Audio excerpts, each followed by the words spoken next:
बिस्मिल्लाहिर्रहमानिर्रहीम। अस्सलाम वालेकुम मोहतरम नाज़रीन। दुनिया में जब इंसान फितरत से बगावत करता है, जब वो हया और शराफत को छोड़कर बेहयाई और गुनाह को अपनाता है, तब अल्लाह ताला की तरफ से तनबिया आती है, कभी नरमी से, कभी सख्ती से, और जब हदें पार हो जाएं तो अल्लाह का कहर नाजिल होता है। ऐसा ही एक वाक़िया अल्लाह ताला ने कुरान मजीद में बार बार बयान फरमाया। हज़रत लूत अलैहिस्सलाम और उनकी फासिक कौम का। हज़रत लूत अलैहिस्सलाम हज़रत इब्राहीम अलैहिस्सलाम के भतीजे थे। बचपन ही से वो नेक, सच्चे और पाकीज़ा फितरत इंसान थे। जब हज़रत इब्राहीम अलैहिस्सलाम ने अल्लाह का दीन कबूल किया और इराक से हिजरत की, तो हज़रत लूत अलैहिस्सलाम भी उनके साथ हिजरत कर गए। अल्लाह ताला ने हज़रत लूत अलैहिस्सलाम को नबूत अता फरमाई और एक निहायत गुनाहगार कौम की तरफ भेजा। उनकी बस्ती का नाम सदूम था, जो आज के उर्दुन के इलाके में वाक़ थी। ये वो कौम थी जिसने फितरत के रास्ते को छोड़कर शैतान के नक्श कदम पर चलना शुरू कर दिया था। ये लोग दुनिया की पहली कौम थी जो हम जिन्स प्रस्ती जैसे कबीह फेल में मुब्तला हुई। मर्दों के साथ जिनसी ताल्लुक़ कायम करते और औरतों से मुना मोड़ चुके थे। ये बदकारी उनके मिजाज, उनके मजाक और उनकी आदत बन चुकी थी। मेहमान आते तो इन पर हमला किया जाता और अपनी शहवत की तस्कीन की जाती। सड़कों पर बैठकर राहगीरों को तंग करना, लोगों का मजाक उड़ाना, उनकी इज्जत पामाल करना उनके रोजमर्रा के काम बन चुके थे।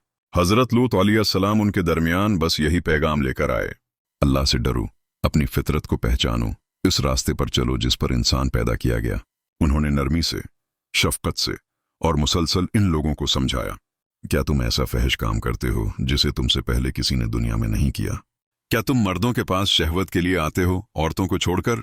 तुम तो हद से बढ़ने वाली कौम हो। मगर वो लोग सुनने वाले न थे।